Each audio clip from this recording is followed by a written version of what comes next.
This story begins with Miss April Lieben and Kern Farkon being pronounced husband and wife. But at this point, the girl gets angry. She asks, "Has everyone gone crazy?" She doesn't understand how they can even be married. The protagonist is possessed in this body. In her past life, her ex put her with credit debts of 80000 and ran away. The girl accidentally slipped and fell into the Han River, and that was the end of her. The girl was reborn in the body of April Lieben, the antagonist girl from the novel called Love Your Mother, a novel the protagonist read shortly before her death, and she was reborn as a girl at the exact moment of her marriage. The protagonist realizes that she must prevent this, so the girl throws away the bouquet of her hands. She once again asks how they can get married at all. After all, if the man they're trying to marry is already dead. The protagonist asks if this is the fate of souls. She asks what's going on. At this point, the lady has tried to calm down, and the priest thinks about the fact that the girl was so docile before the signing. He doesn't understand what happened to the girl in the first place. The count is dead and he's sorry. The priest says there is no death certificate for the count, and there was no funeral. The protagonist says that in any case, this rite from the dead will not bring him back to life. The priest turns to Mrs. Laban and asks why she's acting like this now when everything. It's almost done. The priest talks about how the girl has already said her vows. April starts screaming and proving that she didn't say anything. The marriage is null and void because she didn't sign it. The girl doesn't understand what she's saying, but it doesn't matter now. She just wants to get out of this difficult situation. The protagonist realizes that this marriage will be April's undoing, and the girl has to stop it from happening. April starts screaming about breaking her vows, and the priest doesn't understand what the girl is talking about. She tries to grab a piece of paper and tear it up. But at that moment, the priest also grabs the document, and April asks the priest to let it go, and the priest responds by asking April to let the document go. The priest resists, but the girl asks, "Is the priest completely deaf that he can't hear what she's saying?" The girl's already made it clear she doesn't want to get married. She asks why the priest is so stubborn. The priest replies that it's April who's persisting for no reason. April goes to the priest and tells him that he needs to check out his doctor. After all, he's not thinking straight because of his old age. The girl asks the priest to tell her what kind of marriage it is when a woman marries a dead man. At that moment, the priest tells Sir Johnny and Sir Merrilts to come to him. The two boys approach the protagonist, and the priest says to take the lady to rest, for she is tired. The protagonist tries to stop these guys, but she can't. She tries to appeal to the priest and says that she will complete the rite and the priest cannot worry. At this point, the priest turns to the girl and calls her no longer Mrs. Laban, but Countess Farkon. But the protagonist starts to get angry. She doesn't understand.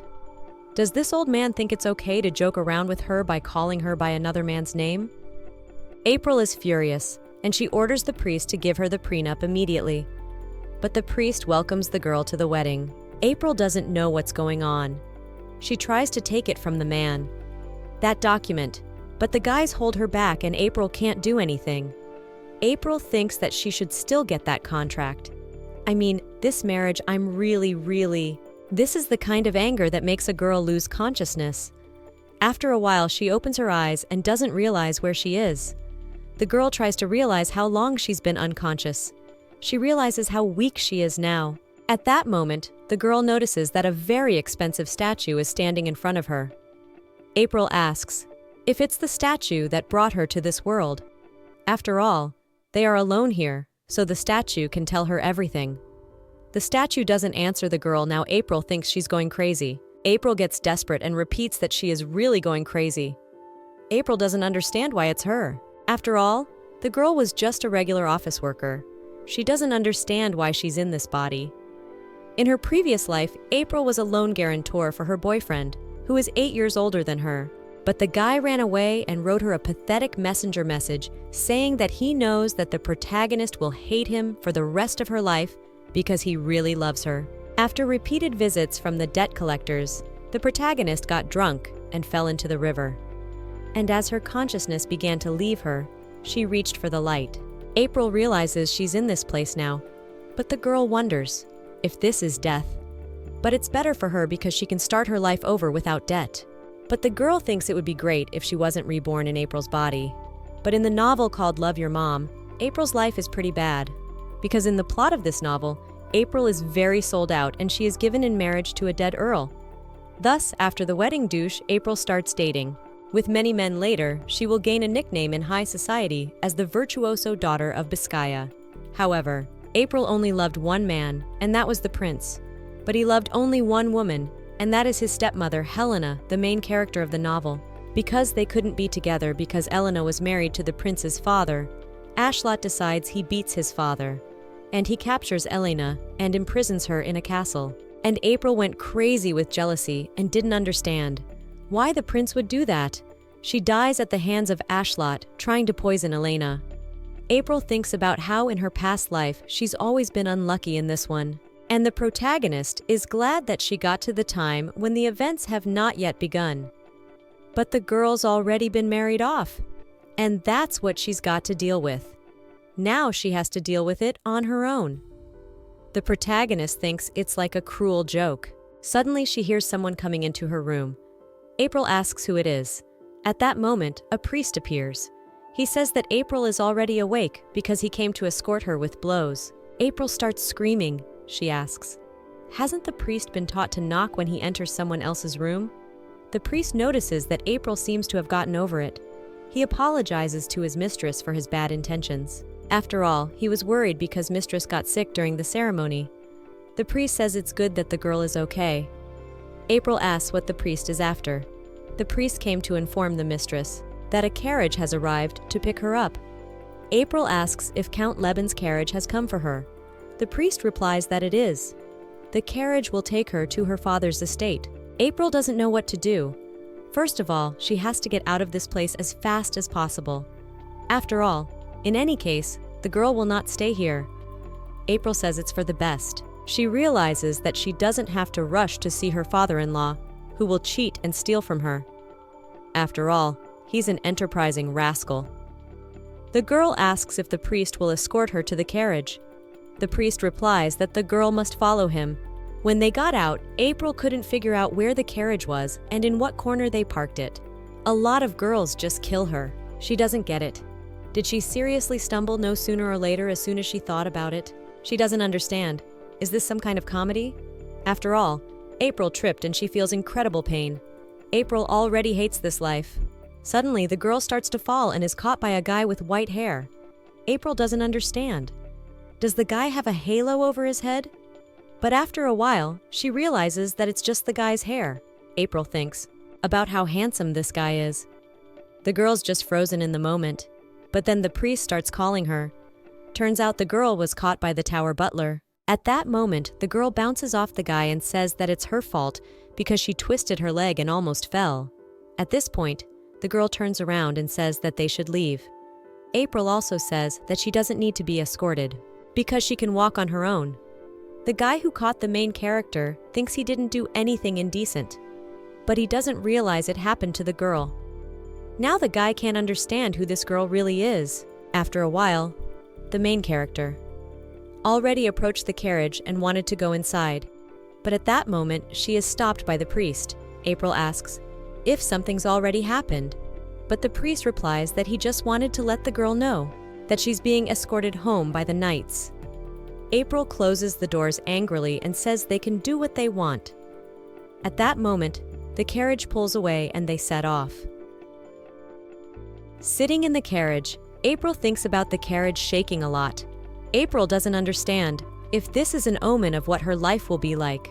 But the only thing she knows is that she could use a cup of iced coffee. After some time, one of the knights knocks on the carriage and apologizes to the protagonist, but says that they have arrived. April comes out with the carriage incredibly angry. She talks about how there is not a living thing left on her. She does not know what is the reason for what happened on the road or in the driver. The girl finds herself at the gates of the manor. Now April sees what Earl Farkin's mansion really looks like. She sees that it is a rather gloomy manor. The knight turns to the lady and asks, "Is there something bothering her?" But April replies that the house is even better than she could have imagined. The protagonist assumed that if these people were able to pay the dowry, then they must have a lot of money. But April doesn't understand why the place is so unkempt and old. The girl thinks that she is prejudiced against it. But at that moment, April decides to see what it's like inside. But no one comes out to greet them, and the protagonist is alarmed. April gets angry. She doesn't understand. Shouldn't the butler or housekeeper at least come out? She doesn't understand. Are they showing her their contempt because she is a bought bride? The knight addresses the lady and says he can escort her to the door. April replies that she can get there on her own. The knight tries to stop the girl on the main character, does not listen to him. After a while, the girl has already gotten to the door and the butler is standing there. The butler looks at the girl and notices her angry look. April asks what the butler is waiting for and does nothing. The butler doesn't understand what the protagonist is telling him, but April orders the guy to open the door for her. She asks, does the butler expect her to ring the doorbell like she's a guest? But the butler says he doesn't think so. He opens the door and says my lady can go through. April asks why the butler is looking at her so strangely. I wonder if there's something wrong with her face. But the butler turns to Miss and says that it's not like that at all, and apologizes to her. April gets mad because the guy almost called her madam.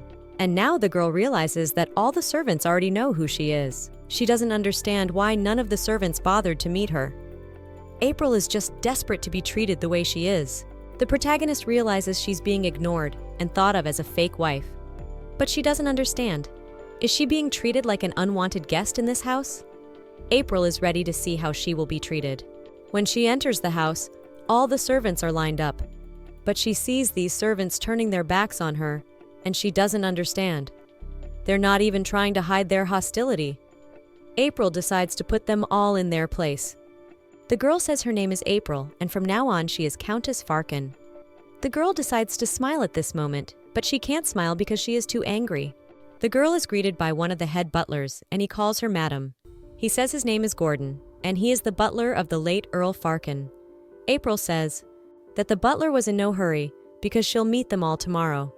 The butlers try to talk to the girl, and April replies that she is tired, and if she listens to their names, she will not remember anything. April realizes that the servants are not happy with her. She doesn't understand why she has to try to please them. She asks to be escorted out immediately, and she also wants dinner brought to her. She hasn't eaten all day. The butlers ask what else the girl needs. April goes up the stairs and answers that also after dinner she wants to take a bath. All the servants are incredibly surprised. The butler orders one of the maids to escort the protagonist out, but April tells the maid to tread. As April climbs the stairs, she turns to all the servants and tells them to listen to her. After all, she's not feeling well, so they should hurry up dinner well. April says that she is not very patient today and hopes that the servants will understand her.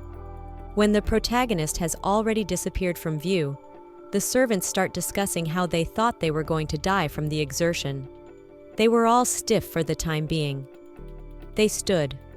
One of the maids turns to the butler and says that the new mistress has a very difficult character. The woman asks how the butler thinks the girl will change. That being honest is the only way. She asks how Gordon thinks to proceed. Butler Gordon replies that the maid said the right thing. That's the way they will act. A while later, the main character is brought dinner, and she replies that the maid should go to her room. April starts to get angry because she thought she would starve to death. But when the girls bring the dinner, there was only bread. April gets angry and asks what it is. Did they really just bring her a loaf of bread? And it's stale bread. She says it's the kind of bread you could hammer nails with. April gets angry and asks, do the maids really want her to eat it? The maid apologizes to Madam, but this is all the food they have. April doesn't understand. Do these people really smell the Countess? They're pissing off the main character. April says the servants don't seem to understand what's going on in this place. She's a little angry today. The frightened maid starts to cry, but the car starts to get angry, asking why the maid is crying. Does the maid really think that? April will forgive her because of her tears. The domestic realizes that the maid was just following orders since she is just a maid. April orders the maid to leave, but at that moment, April asks if she's even prepared for the bathroom. But the maid replies that they only have cold water, and now the protagonist is furious. Her anger is exploding, and at this point, all the servants of the estate come running to Madame and ask what's wrong. At this point, April pounces on the maid and asks, does she really want to test the limits of the protagonist's patience? The maid asks for help to get someone to help her. Gordon asks what is going on. April replies that she was just sharing her dinner with the maid. After all, the maid told her it was all food. But April asks what's left for the maid then if she's eating the whole loaf. April gets angry and talks about how she doesn't even want hot water in the bathroom. April says that either the mansion is empty or it has everything but the servants don't want to serve her. The butlers reply that Madam is right. April gets angry and starts yelling and asking, are they showing her disobedience by not giving her anything? But the butler says that's not what he means. After all, the girl will fail that they don't really have anything.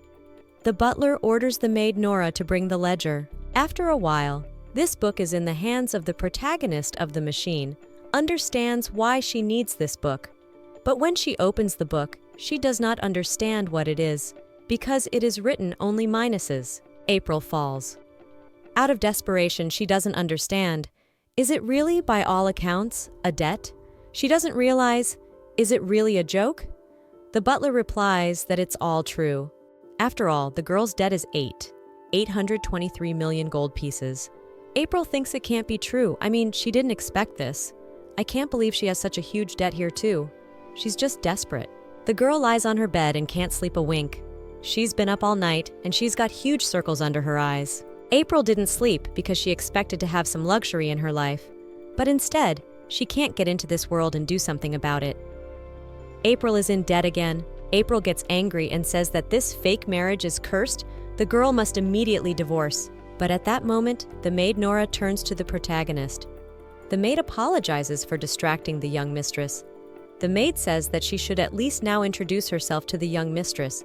She says her name is Nora, and she's the housekeeper. April asks what's going on with breakfast. Nora doesn't answer her, and April doesn't know what's going on. If this is all about the debts. April didn't see that coming. She asks for at least yesterday's bread. That's when Gordon the butler shows up, and April doesn't understand if this bread has already been eaten. But the butler replies that that's not the case. The young lady has a guest. April comes downstairs and heads for the door. The protagonist doesn't understand who could have come early in the morning. She is incredibly angry and says that it is a shame. At that moment, April sees the same guy who caught her as she was falling standing there. The guy greets the young mistress, wishing her a good morning. April asks who the guy is. At that moment, the butler appears and asks permission to introduce this guest. The butler says this is Duke Fitzren of the founding family of the Biscan Empire. This is Lord Lake Lord of the Tower of Wizards. April doesn't understand. Is the Lord of the Wizarding Tower really a duke as well? She turns to the guy and asks what they owe the honor of hosting such an important person. April hopes that this guy didn't come for his debts. At that moment, the guy reaches out his hand and takes the protagonist's hand. He draws her hand and kisses it. April feels an incredible glow from the guy.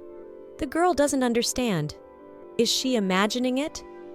Lord Lake turns to the girl and says that he has decided to pay her a visit and offer his condolences and congratulate his late friend on his wedding. April thinks this is odd, and Lord is probably up to something. She suggests the guy sit down and talk. Writing off some time, these two have already sat at the table opposite each other. As far as the protagonist realizes, the late Earl would be 44 years old now. But April doesn't understand why this Lord Lake is talking about friendship. Because there's a very big difference between the Lord and the Earl. There's a huge age difference. April doesn't understand. Is the guy not telling her the truth right now? April goes to my lord and tells him what she doesn't understand. She asks if the boy is too young to be friends with her husband. But the lord replies that it's very simple. After all, in the Biscayan Empire, the difference in status is greater than the difference in age. April realizes that if the boy has a high title, he could very well be her husband's friend. April says that the gentleman is a great joker. April asks what time Lord decided to stop by. Lord replies that if he could, he'd stay for 3 days.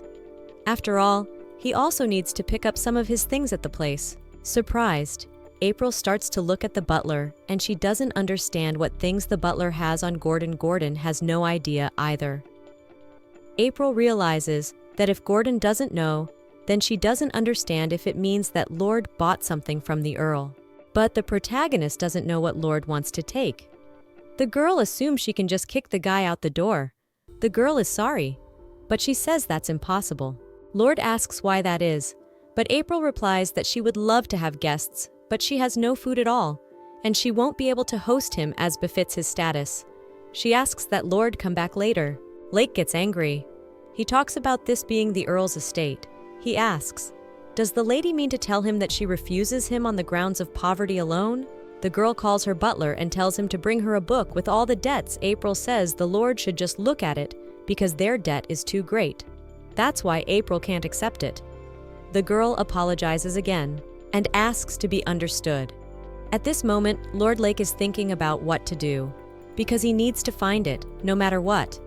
April goes to the butler and tells Gordon to show the Duke out, but Lake starts yelling and telling them to wait. After all, if he's allowed to stay, he'll take care of the food and expenses. At this point, a hungry April doesn't understand. Is the guy really telling the truth? That's when April turns to the butler and tells Gordon to get a room ready for Duke Lake to take care of the food. April thinks about the fact that it's a luxurious mansion, so naturally, there's a price to pay for staying here. She says Milord can stay. Lake thinks it worked. It's exactly what the Lord expected. The girl heads to her room and is followed by Gordon, the butler, who says it's a little difficult for them to have the Duke as a guest.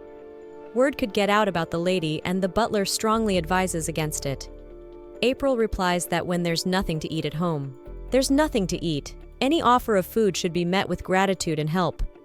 April understands what the butler's worried about, and he too will get the provisions the Duke provides.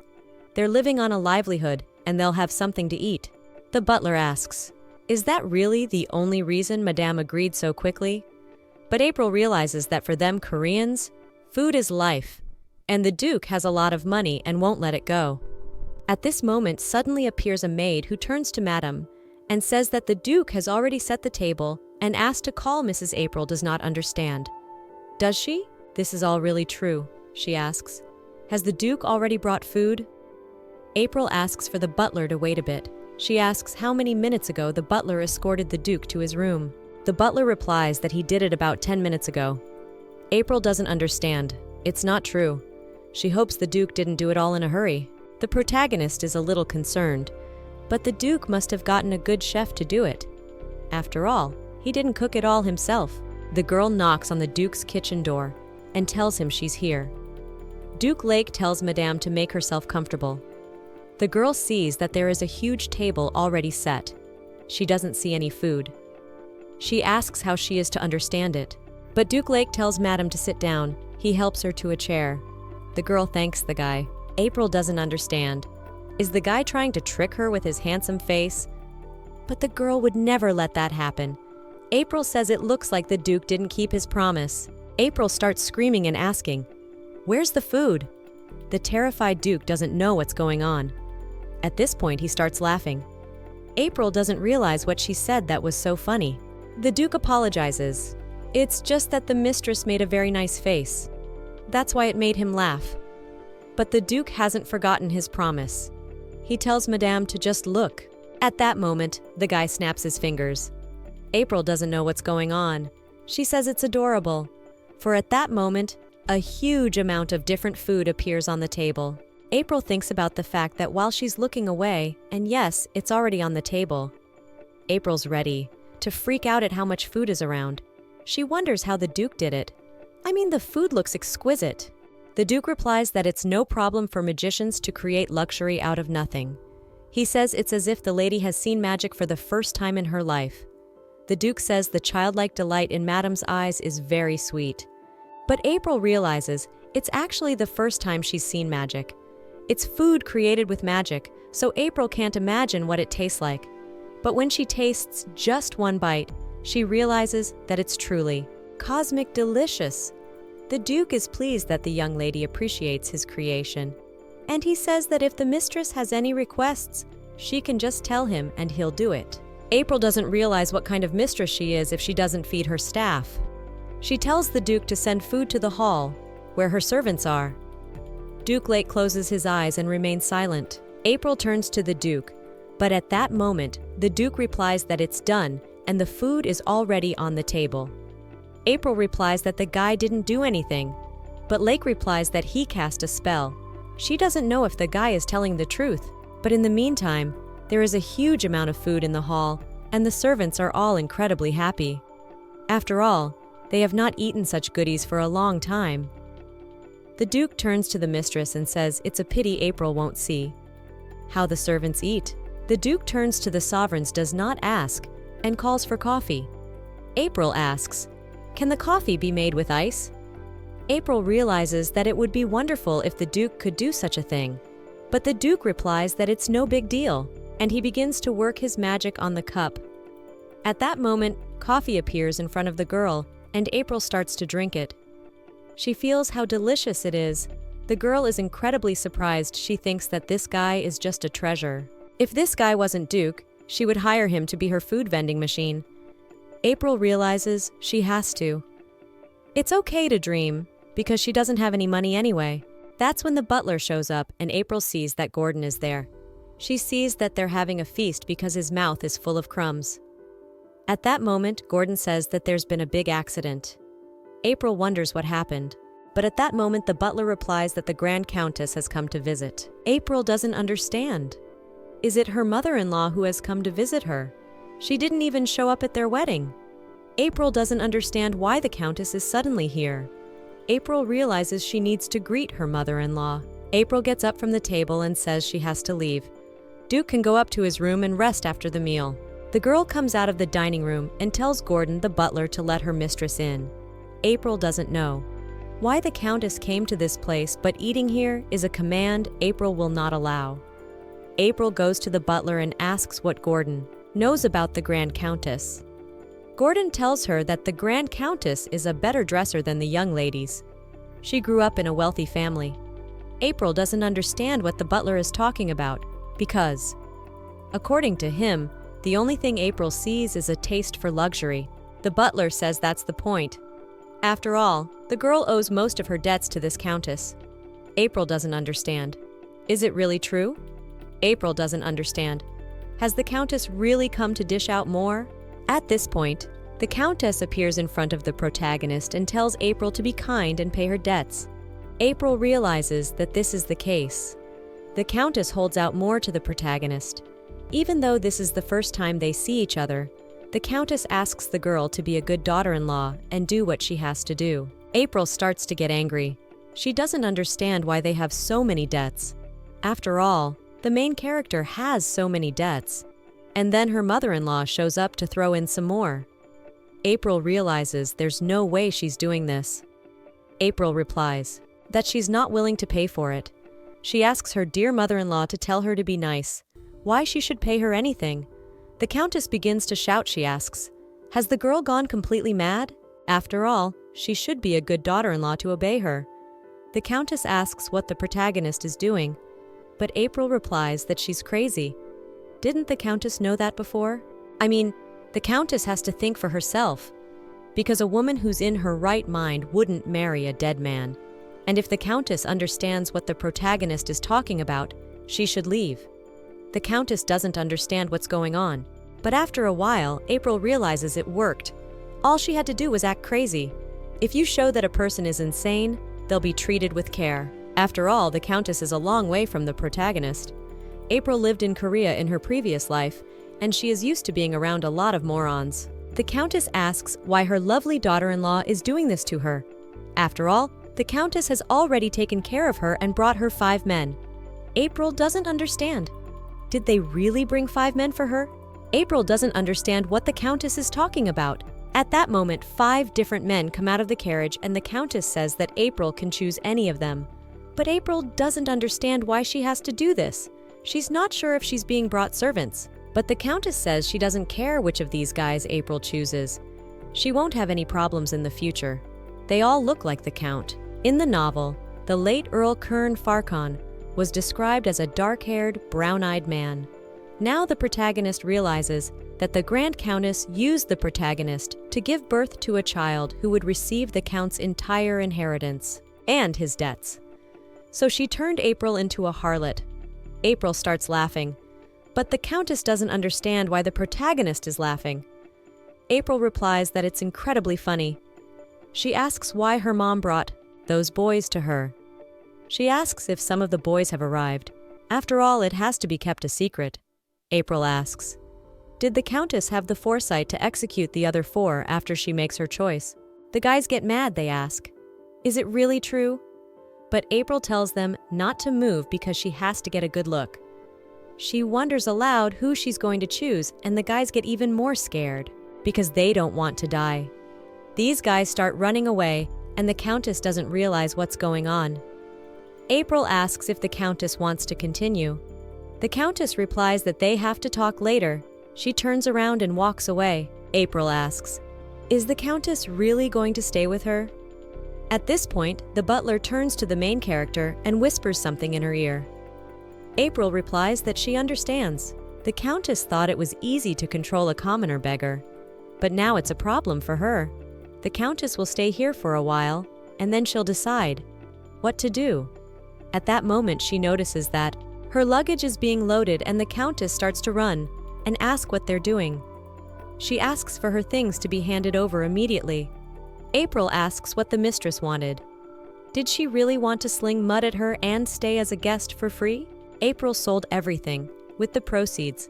From the sale of the Grand Countess's luxuries, she managed to pay the servants' wages, and so the protagonist has hope that one day she'll be able to pay off all her bills. And the protagonist starts to believe in herself.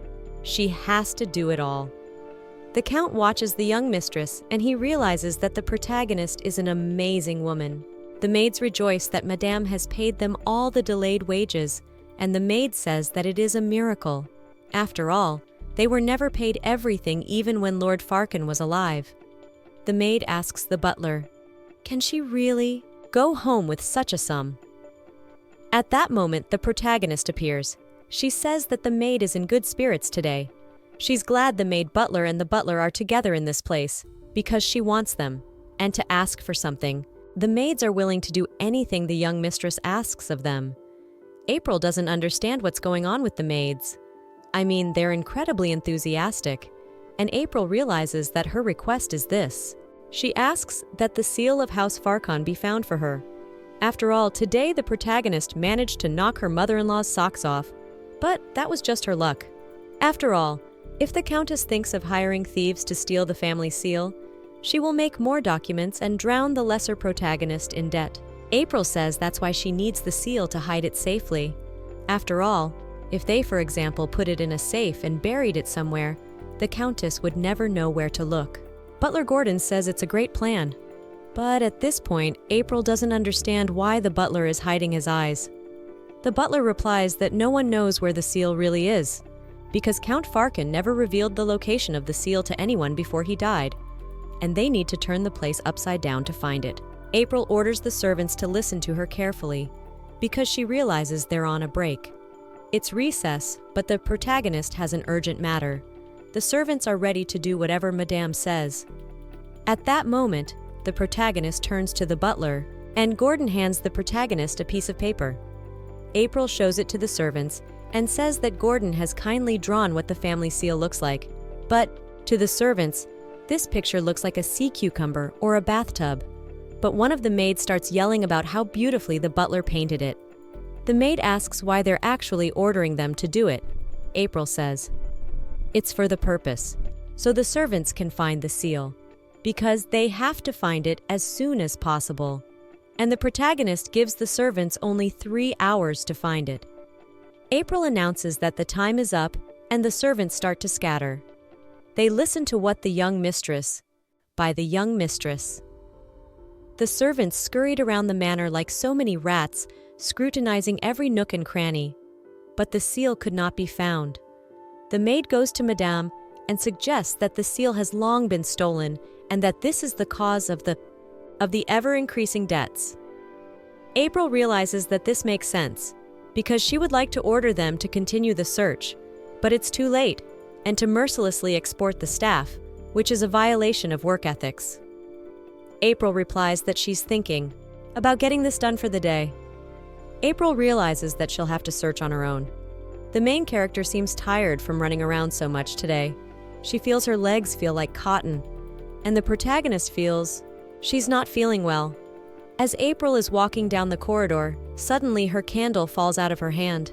April gets angry. She realizes she has to at least get to her bedroom, but that's when April loses consciousness. The girl begins to collapse and is saved again by Duke Lake. He says that my lady is not feeling well. He lifts her in his arms and does not understand what he should do now. After some time, the protagonist was still lying uncreated, but she was already in her bed. The Count thinks that the protagonist has a fever because her face is red from the fever. The Count puts an ice pack on her head and April wakes up feeling cold. The Count says it's for the best. He sees what a funny woman April is, and for some reason, he can't look at her without smiling. Hertz says that he hasn't smiled like that in a long time, and he used to feel squeamish and disgusted about touching other people. But the Duke doesn't understand why he doesn't feel that way about the girl. He reaches out his hand and wants to touch the girl's face, but at that moment, he bounces away. He realizes that he can't be overly emotional in this situation, and he goes out the window and down from the balcony. Lake realizes that he can't get attached to anyone anyway. Suddenly, a maid comes to the main character and asks, "Is the young mistress asleep?" At that moment, she notices that the window is open. The maid starts shouting for the young mistress to wake up. The maid sees that mistress is having a roast and she asks, should she call for a healer? At this point, April wakes up and starts yelling for everyone to get their hands off her finances. When April regains consciousness, the maid Nora is standing in front of her and April asks, "Did Nora really carry her to bed?" But the housekeeper replies that they found the girl already in her bed. April doesn't understand how she got here. I mean, it's not even possible she doesn't understand. I don't know if Duke Fitzren did it, but April doesn't understand. Why would a duke help someone he barely knows? But if it's true and Duke Fitzren helped her, that's adorable. The protagonist doesn't understand why she's so incredibly excited. The next morning, the heroine wakes up and the maid Nora comes in and sees that Madame is awake and asks how April is feeling. After all, the maid was about to call a doctor. April replies that there is no need for that, because she just felt bad yesterday because she was sick. The maid is happy that the mistress is better. April asks why the housekeeper called in more maids, other maids. Nora replies that since she is a housekeeper and has no duties, she can't be with mistress all the time. So Nora decides that mistress needs to appoint a temporary maid so that she will always have someone to help her. April realizes that if she had a maid with her at all times, she could have avoided yesterday's situation. April thinks about how it really wouldn't hurt at this point. April chooses one of the two maids. The second maid starts screaming and crying and asks why she wasn't chosen. But April tells her that the other maid is a bit silly, so mistress doesn't need her. The maid rushes to the feet of the protagonist and says that she will try to be more attentive to April does not accept what is going on with the girl at all. The maid had been with mistress from her very first day at the manor, and the maid thought that mistress would take her as her maid. But April starts yelling back about being in this place, just for a couple of days. And the maid has only served her once and it's no big deal. April asks, does the maid make her feel sorry for her? Nora goes to the mistress and says she doesn't have to make a decision right now. After all, maybe April can give the girls a chance to compete. Nora tells the young mistress to give the maids an order, and April will be able to see whose work she likes better. The protagonist realizes that it's a good idea, then she orders her to pick out a dress for her today. The maids listen to what the mistress told them, and after a while, they bring them the dress. The maid who was crying was the first to arrive, and she's already hoping that April will choose her. April doesn't understand how the maid came back so quickly. She tells the maid to show her the dress first. The maid replies that she's always been told that she's stupid, but this time she's sure of herself. After all, mistress is in mourning, so it's just right for her. The girl shows mistress the black dress she brought for mistress. Nora, in a miscommunication, the main character starts to get very angry. April starts yelling and asking what her mourning is all about, but the housekeeper tries to calm the protagonist down. April asks, did the maid decide to poke her with the fact that she married someone she's never met? April asks, Did the maid think it was okay to make fun of her like that? The maid starts to run away scared. April exhales and feels incredibly pressured. She says that this girl is stupid and has no sense of so-and-so. At that moment, another maid comes to the young mistress and tells April to look at this dress. April sees that this dress has expensive materials and elegant cuts. April talks about not having such expensive toilets in her closet. She asks how the maid found it already. The maid replies that she stole it from the Grand Countess's luggage yesterday. The protagonist approves of the maid's decision, and now Pasha entrusts her household to the maid's care. She asks what the girl's name is. The maid replies that her name is Johanna. The maid tells her that the protagonist will be traveling soon, so she'll help her pack. April tells the maid to also tell her to get a carriage. April realizes that this girl is incredibly smart, and April made the right choice. The maid wants to help the protagonist change her clothes. April realizes that luxury. It feels good. After all, it's the most beautiful dress she's ever worn. April realizes she has to. Now she can go out in public. As the protagonist walked out, from her room she met Lord Lake. Lord Lake asked if April's going somewhere. The protagonist thinks it's useless for her to deny that she was possessed by a very beautiful body. She asks what Lord himself is doing in the hallway. Lord answers that he was looking for the protagonist because he had prepared dinner just like yesterday. April asks if Lord is okay with her eating later. After all, she's got an early morning lawyer's appointment. Well, April's thinking about how badly she wants to eat. Lake replies that in that case, he'll cast a spell that keeps food fresh on April's food, so she can take her time because Gray will be fine. April is already looking forward to the meeting. The maid is thinking about how incredible it is that Lord is now holding the protagonist's hand. The maid thinks that a good man and a good woman and maybe my lady will remarry after all. After a while, the main character's lawyer doesn't say it's impossible. April doesn't understand why, because she's the victim of a marriage scam. And everyone knows that Count Farkin is dead.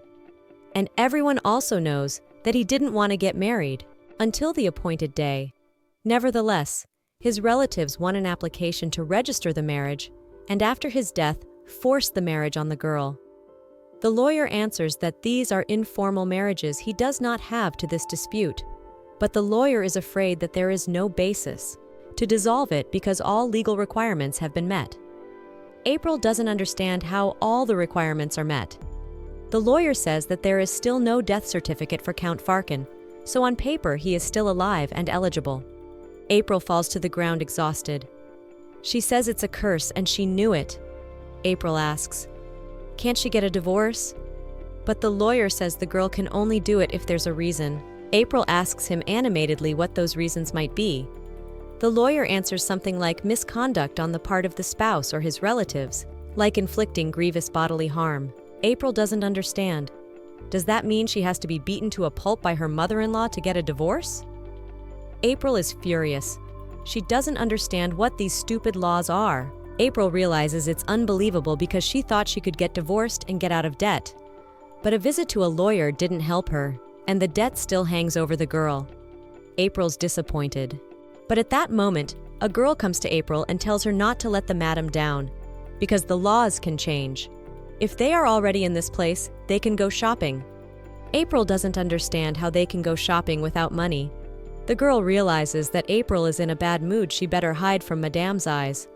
The girl replies that she will go and look after the carriage. April thinks that she needs to go home as soon as possible. At that moment, the girls turn, and April doesn't realize who it is. She is led in front of her by a man who asks why the girl's pretty face is so tense. He holds out a rose to the girl. But at that moment, April gets angry and throws the rose out of the guy's hands. But the guy is not confused and takes out another rose from his pocket. He asks permission to meet them for a cup of tea. April sees that this guy is very pushy. She says she doesn't want tea, and the man just has to get off her back. The man asks, wouldn't a girl want to have tea even with a muffin like that? April starts to get angry. She clenches her fist and says it seems the man didn't quite get her. She asks, didn't Mom teach the man to clean his ears before bed? The man doesn't realize what a modest woman he's got. They say ladies often turn down gentlemen just because they're embarrassed. April asks the man to tell her what family he's from. The man is sure that April has already heard about his family. After all, Marquis is his uncle. April realizes that if Marquis is his uncle, the man is not Marquis. April says she'll send a letter to Marquis sometime. The man asks what the girl is doing. He doesn't understand her. April replies that the lady has repeatedly made it clear to him that she doesn't want to communicate with him, but he keeps on imposing.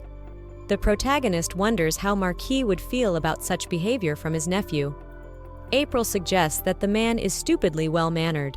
She suggests that he should think about how to fix it in himself. She doesn't understand. Has the man heard the truth? She provides the man with a bit of Korean etiquette.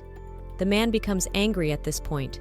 He throws away the rose he was holding and asks what the girl is letting herself in for. Because of all the good things. She has a pretty face and nothing else.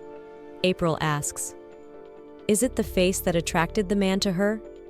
Because the girl was born beautiful, and people judge her by her looks. The girl says that if they're talking about looks, she suggests they try to judge his looks too. April says the man has the appeal of a dried squid. The man gets angry and he tells the girl to shut up. April asks, is the man really going to hit her? April gets very close to the man and tells him to hit her. If he beats her, April will squeeze every penny he has out of him. The man says April is just a rascal. April realizes that if the man hits her, she'll fall right off. The man swings his arm to hit the protagonist but is suddenly stopped. The guy in the cloak suggests that my lady is very alert, and a man who raises his hand against a woman is totally undignified in the company of the protagonist. April doesn't understand how Duke Fitzren got here. After all, Fitzren stopped the man's hand. Fitzren says he'll have to ask the Marquis why his nephew grew up so ill-mannered. The guy uses his magic and burns the man's hand. Fitzren asks, does the man really think? That lady would be in less pain than the man right now if Fitzren hadn't stopped his hand.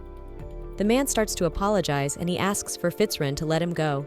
Well, Fitzren replies that the man should apologize not to him, but to the girl. The man begins to apologize to my lady. He talks about how he's sorry for being too rough on her. April doesn't understand the point of apologizing if he doesn't feel remorse. April doesn't accept the guy's apology. After all, he was not only rude, but a girl doesn't need anything more from a man. April tells the Duke to stop doing it. Fitzren replies that he will do as the young mistress wishes. At this point, he lets go of the man's hand, and the man apologizes again. April thanks the Duke for his help. She asks what waiting is doing in this place. Fitzren replies that he came to the barracks on business, and on his way back he saw that April was in trouble. April asks what happened. Has there really been a murder? Fitzren replies that April is a big dreamer. He says nothing terrible happened. April realizes that this world is as cruel as she thought it was, but she's still nervous. She says if Fitzren's going home already, she suggests we go together. After all, Joanna will be bringing them a carriage soon. Fitzren replies that he would do it with great pleasure. After a while, the protagonist was already in her room looking in the mirror. April thinks about how tired she is. The girl does not understand why she has such a beautiful face, because with her looks, she can't avoid from getting into the same situation again. Besides, everyone knows that Count Farkin is dead. April doesn't understand. Does everyone see her as a beautiful young widow and easy prey? The protagonist would like to have protection so that no one could not approach her. At that moment, the girl remembers. She already has the right man by her side. Duke Fitzren Magician, he is brilliantly handsome and incredibly strong. The girl goes out to her balcony and she notices Duke Fitzren is there. She doesn't understand. Is Fitzren looking for something? In that moment, she wonders if she should say something to him now. April thinks about what to her. Might as well give it a try. The girl starts to hurry to approach the Duke. When the girl is already outside, she starts to approach the Duke. She doesn't understand what the guy's doing. Fitzren is using his magic, and April is incredibly surprised. She sees that it's very beautiful, like a dream. At this point, April is vocalizing that it's beautiful. Fitzren is very frightened. He asks, "Is it really April who came to him?" April starts laughing in response. She wishes the Duke a good night. She says that thanks to the Duke, she enjoyed the beautiful view. The Duke's girls say goodnight. He talks about it being late. He asks, "What's keeping April up?" April says she'd like to ask him the same thing. After all, it's better to look for something in the sunlight. April doesn't understand what there is to look for here at night. However, it's a great opportunity for a girl to make a business proposition to a guy. The guy says he's just taking a walk. He doesn't understand. April didn't notice. April says she understands. And she too was sleep-deprived and decided to take a walk in the cool of the night. April knew Fitzren wouldn't admit it. The Duke speaks to the girl, saying that it is dangerous to go out at night in the palace. He asks the girl to do him the honor of letting him escort her out. April replies that she will do so gladly. They begin to walk, and April says what she wanted to say is that despite how little they know, his lordship has already helped the girl in many ways. April is incredibly grateful to him. She apologizes to the guy, but she has another favor to ask of the Duke. She sees the Duke smiling, but April tries to ignore it and stick to the original plan. After all, the law of the jungle has never been repealed. April turns to his lordship and talks about what she needs to actually be beloved. Duke Fitzren doesn't understand what the girl is even talking about. He frightenedly interjects. He is surprised that April even applied the word beloved, but fictitious sounds even worse to him. He asks what April means by that. April says that's what it means, that they have to sign a contract, and the girl needs someone who will give the appearance of a relationship with her in public. Fitzren asks if the appearance is necessary. I mean, a lot of men would love to court her, and they'd duel for that right, but the Duke is different. That's why she asks him and not anyone else. Because the reason for the girl's desire is too simple. April just wants to feel protected, and if she had a lover, no one would dare to molest her like the man she had today. April also talks about how she's tired of men. The main character doesn't want to open her heart to anyone else. But April can't stay alone either, because then men won't give her a pass and will chase her. After all, she's very beautiful. April doesn't understand why the Duke doesn't say anything. She realizes it's an incredible embarrassment. She doesn't understand if the Duke didn't hear her. April realizes it was expected, but she's still disappointed. After all, Duke Fitzren is handsome and talented and important, and he could live his life without being judged by others. And next to him, girls are comfortable and not afraid. Yet the suggestion of being a fictitious lover for the Duke must to be humiliating. April begins to apologize and says that she was awkwardly expressed. She asks the Duke to forget what she just proposed to him. She realizes that she's going to have to find another way. But at that moment, Hertza grabs the girl's hand and tells April to wait. April hasn't heard his answer yet. April doesn't understand what the guy's talking about. Fitzren replies that he was just gathering his thoughts. He didn't expect April to run away.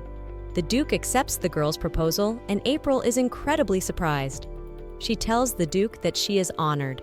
Duke Fitzren talks about becoming the girl's fictitious lover. He agrees. April asks, "Is it really true?" The Duke asks. Did April already think he wouldn't accept her proposal? April replies that she did think it. After all, she asked the Duke because she had nothing to lose. The Duke wonders why April was sure he'd say yes. April says it's an extremely humiliating proposal for the Duke. And even though April chose to live his life, the Duke never made that decision. She asks if the Duke thinks there will be rumors that the Duke has lost his mind. But the Duke replies that he doesn't really have much of a reputation himself. April is surprised. She doesn't understand if it's true. She asks how someone as perfect as the Duke could have a bad reputation. The Duke tells her that his status required him to attend a large number of points. Somehow, he seems to the girl to be an extremely calm or rather cold person. Fitzren says that he never had a partner at the balls, because he always refused to let the ladies dance with him. So there are many rumors that he's Duke Fitzren's eunuch. But Fitzren says it's not true. At this point, he wonders where April is looking. It's all a false rumor. April says there's nothing wrong with it. Duke replies that he didn't care about those rumors anyway, but the more people talked about them, the more the public started to believe them.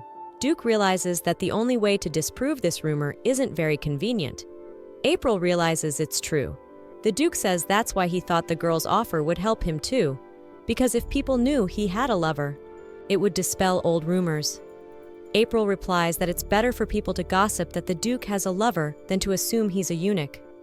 Fitzreen asks that the girl not say that word again. April asks if Fitzren is sure. After all, April will be happy if Fitzren accepts the proposal, but he won't be able to marry because of it. But Fitzren replies that he's sure of everything. After all, marriage is not part of his plans anyway. Fitzren says that he suffers from haptophobia since early childhood, and he doesn't like the touch of other people. In fact, it's a rare specific phobia where a person is afraid of avoiding the touch of any other people. But April doesn't understand. She can't be serious. After all, Fitzren touched her the first time he met her and kissed her hand. Fitzren answers that he's really not lying and he swears. And from now on, he promises to tell the girl only the truth. Because when other people approach him, he feels fear and anxiety. But when Fitzren touches the protagonist, he feels none of that. April doesn't understand why that is. She says it's the country. She asks why on earth it's only with her. But Fitzren can't understand either. After all, he was sure that when he touched his mistress he felt no fear, so the girl's suggestion doesn't seem like a bad idea to him. April asks, is it because, well, it might help the guy cure his phobia? Fitzren says that if he's seen in public falling in love with the missus, I'm not sure any other woman would want to marry him. April says the silly rumors surrounding the Duke will go away. But the laws of the Empire forbid a woman to remarry, so the Duke might get hitched. And forbidden love is more common than the Duke realized. Fitzren says he can fall so deeply in love with a woman that he won't pay attention to anyone around him. So if another lady shows interest in him, he'll ignore her, and dare he say it. It's unlikely in the entire Biscayan Empire. There's a prettier girl than the protagonist. Fitzren asks that April not misunderstand him, but April replies that the Duke should not worry. After all, she's not the kind of person who falls in love easily. And falling in love with the Duke is not her plan. Because they have the same goal, and that's the way it is. Fitzren replies that of course they have the same goal, and he wasn't going to fall in love with the main character either. April talks about how that's fine and they'll keep their feelings in check.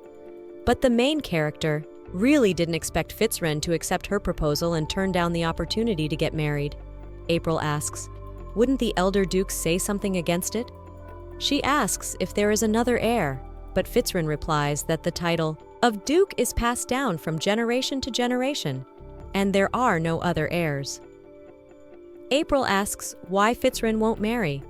After all, even given his phobia with the guy's looks, a marriage of convenience seems like something complicated to me. But April realizes it's a little personal, and she tells the Duke to forget about it. Because if it's personal, the Duke doesn't have to share it. Because April doesn't want to get married either. And getting married is crazy, Fitzren asks. Is it really? That's what they really say. But April replies that it's a lie. Fitzren laughs and says April is an extremely funny person. April is glad Fitzren is feeling better. Leona has accomplished what she set out to do, so she can go to bed. Fitzren turns to his mistress and says that April doesn't have to call him by his title from now on. He asks if they shouldn't drop all formalities in public and in private too. The surprised girl asks, is that really true? After all, formalities really can be omitted. April doesn't understand. Does she really have to act relaxed with the Duke? But she realizes that Fitzren is a very important person in the Empire. She doesn't realize that April is a villain for daring to treat the Duke like that. And then April doesn't realize that no one will have any desire not to appreciate her. April realizes that this will work to her advantage, and she calls the Duke by name. April extends her hand to the guy and tells Fitzren to take care of her. She calls him her agreed partner, and from now on, Fitzren can call her by her name too. Fitzren shakes the girl's hand in return and agrees he will call her by her first name, April. April turns to Lake and says that if they are now partners, she asks if she can ask him something. Fitz answers that of course April can do it. After some time, Fitzren finds himself in front of the door to the protagonist's resting place. He covers his eyes with his hands and asks, can he really come in? But April says it's like the 6th time Lake has asked, and April's already said 5 times that Fitzren can do it. She's asking what Lake's thinking. because a girl actually has something called shame too. And April's not going to ask a guy to do something really hard. April just wants a warm bath. April talks about how she's exhausted and she thought Deal would be helpful. But it doesn't make sense to her yet. She's talking about how she's going to work herself to death. But that's when the Duke agrees to make the girl a bath. April is overjoyed. The girl walks into the room and tells Lake to stop standing there and come inside. She asks what the guy is so excited about, but Fitzwren answers the girl that he is entering her private chambers. He doesn't understand what kind of questions the lady is asking. He has a lot to worry about. April laughs back and says she didn't know Fitzwren was so shy. Lake replies that it's not usually like this. After all, last time he didn't even have time to look around. At that moment, the girl picks up a vase of flowers, and Lake doesn't understand why April's doing this. The girl turns to the guy and asks, "What is this pastime Lake is talking about?" She asks, does the guy want to tell her that he sneaked into her room? But yeah, he doesn't answer that he didn't. But now the machines are insisting that the guy tell her when he did. But Lake starts yelling about how April fainted, and he just carried her to her room. The guy didn't have the slightest idea of doing anything dirty or embarrassing. April remembers what it really was. She puts the vase of flowers on the table and says that the guy should have said it right away. She asks, was it really the guy who brought it into the room then? She apologizes to him for misunderstanding him, but Lake says it's okay, and he suggests the girl draw a bath. April asks, can Lake really do that? But Lake says he has nothing to be afraid of anymore. The Duke does what the lady asked him to do, and April thinks it's all wonderful when Lake conjures up water for the girl, and he bows and walks away. April realizes that from a fake marriage to magic, she thinks about how it's not that bad. After a while, the protagonist is already in the living room with her servants. There is a collector who says that the remaining amount must be repaid by a certain date. April gets angry. She talks about how the debt collectors are weird, and they show up at her house in person to fuck her up any way they can. The debt collector doesn't understand what the protagonist is saying, but Gordon the butler says that if the collector's done, he needs to be done. April thinks about the fact that the workers' wages she has sorted out on the debt are still her soul. The main character. Of course she knew that even though she was married, the debt would have to be paid by her. But she doesn't realize if there's any way to get the money. The protagonist goes to Nori's housekeeper and asks her maid to bring her the books. After all, the protagonist needs to double-check everything. Nora agrees and brings the books. Nora has sorted the books to make it more convenient for the mistress. The protagonist thanks the maid and says that she is already much more pleasant to look at. At this point, the girl starts reading books. She does not understand what it is. Is it really the only income? The maid says there must be money coming in, and the butler is in charge of the books. Nora wants to call him. That's when Gordon the butler shows up. He asks, did the missus call him? April asks why Gordon's so wrinkled, but Gordon replies that he didn't want to disturb the protagonist, but the lady wanted to continue talking to the protagonist, and she was very insistent. And of course she didn't. April says Gordon is as good as ever. She asks if Gordon will take a look at the book. There's some strange income listed. Butler says it's all money sent by the imperial family. April is incredibly surprised. She doesn't understand if the Earl of Farkon could be a descendant of the imperial family. And could he have received some sort of compensation to maintain his status? April doesn't understand. Could it be that she is the heir to the imperial family then? Now, she wonders if she will become queen by all canons.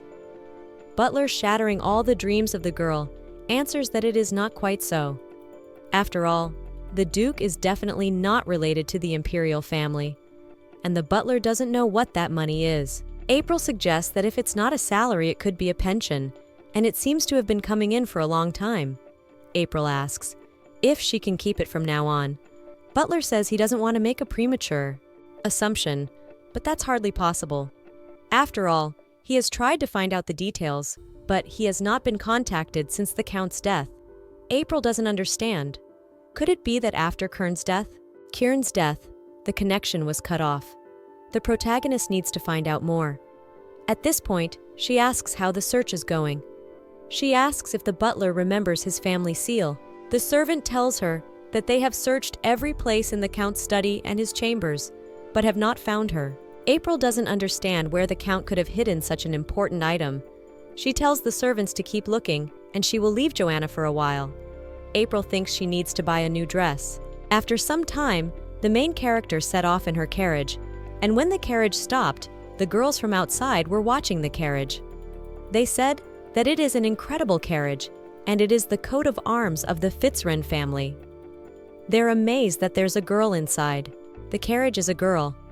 They don't realize who it is, but at that time, April comes out rather. They don't know who the girl is, but she is incredibly beautiful. April thinks about everyone looking at her. April realizes that from now on, people can spread rumors about her and Duke Fitzwren. At that moment, the girl notices a priest standing in front of her. He turns to the Countess and asks what April was doing in the Duke's carriage. April becomes angry with the man. After all, he is the one who forced her to marry a dead man. April thinks about how much this priest annoys her. He has no shame and no conscience. The priest spoke of the lady's unfaithfulness. And luckily, life as Countess Farkan, and the girl's life is going well. He asks if that's true, but April replies that thanks to the priest, her life is going unimaginably well. The girl thinks she should thank him. The maid, Joanna, approaches the protagonist and says that the priest is a temple minister, judging by his clothes. And there are a lot of people around, however he started. April replies that the man is not just a minister, but he's an archbishop. Joanna is incredibly surprised to hear this. She says then they can't go on. This is the same archbishop who, out of hatred for the protagonist, married her to a dead man. April screamed that the marriage was invalid, but no one listened to her. At this point, Joanna says that it seems the archbishop has heard the protagonist. He begins to shout and ask what this rude behavior is all about. He turns to the Countess and asks what kind of rudeness April is being. After all, he won't let the girl get away with it. But April begins to ask fearfully, "Is it really rude? After all, did she say something wrong?" Joanna hands the protagonist a handkerchief, and April begins to wipe away her tears. She asks how a priest, being an archbishop, dares to accuse a married woman. People don't understand what's happened because it seems to them that the priest is insulting this beautiful woman. But if the man starts screaming that it's wrong and people shouldn't think that, April's the one who said he's shameless. The protagonist turns to the maid and asks, "Did she really say such a thing to the priest?" But she replies that she doesn't remember it. And April addressed her at all, so she thinks the priest just misunderstood. But the priest is getting angry. He still doesn't say that the girls literally just said he married the mistress off to a dead man because of his own hatred. But April says it's not a lie after all. After all, the girl was dragged into it. April asks if it's true. As the injured party, she should accept the apology. April talks about how sad she is, but Joanna tries to comfort the mistress and tells April not to cry. Joanna is incredibly sympathetic to the mistress. People are discussing the fact that the priest brought the girl to tears, and people weren't expecting that kind of coverage. You're not trying to stop all the people yet. He doesn't realize what's even going on. But at this point, April keeps wiping away her tears, and now she's smiling in the priest's face. The priest is just puzzled. He doesn't understand what's going on, and from his anger, he faints. Now the protagonist and Joanna turn around and April says it's time for them to leave. April says that it's safe to go shopping, and they should be emptying those stores by now. After a while, the protagonist and her maid go into one of the stores, and April asks if this place has a new dress. The clerk is happy to have visitors. April thinks about the fact that the clerk saw everything through the window. April doesn't understand how anyone could miss a show like that. One of the girls in the store says her name is Saya Conches, and she owns the store. That it's Countess Farkan. She thanks the Countess. That April visited their salon. After all, Saya would be honored to have a lady as beautiful as April wear her dress. April replies that the woman is flattered. Saya is ready to bring the catalog with the dresses when they should surely fit. Mistress Point April can still look and feel at home. The main character thanks. Joanna offers to help Mistress. She too will match her with a suitable dress. April asks, Is it really true? She says the beauty of the gowns here may make one's eyes water, but a blue dress would go with the lady's honey-colored hair. April replies that the length of this dress is just right, and the cut is lovely. She says she knew April wouldn't let her down. April picks up the dress and she says she'll put it on and they can leave. I mean, for a while the main character has been making this dress. She asks what the maid thinks. But Joanna's just delighted. She's talking about how this dress is incredibly appropriate for the mistress, and she wants to bring another dress. April tells the maid to bring her more dresses that will fit her.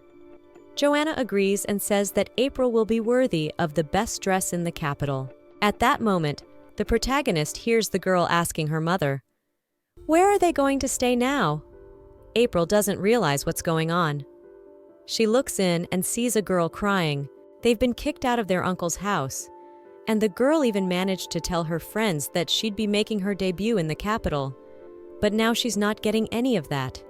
April and the maid overhear what's going on. Joanna says that noble ladies from the provinces prefer to make their debut in the capital rather than in their home estates. But if a young girl is kicked out of the house where she's grown up all her life can come crashing down in a matter of seconds. She talks about how hard it is to suddenly find yourself homeless. April asks, "Can't the girl stay at a hotel? She must have money." She turns to the mistress and says that April is a very fine person. April is the only one the mistress is willing to put up with any hardship. But ordinary aristocrats hate inns of any kind.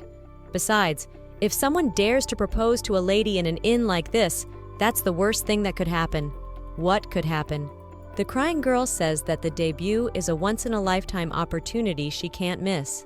She wants to go to the Imperial Palace, and she must attend the gala at the invitation of the Marquis.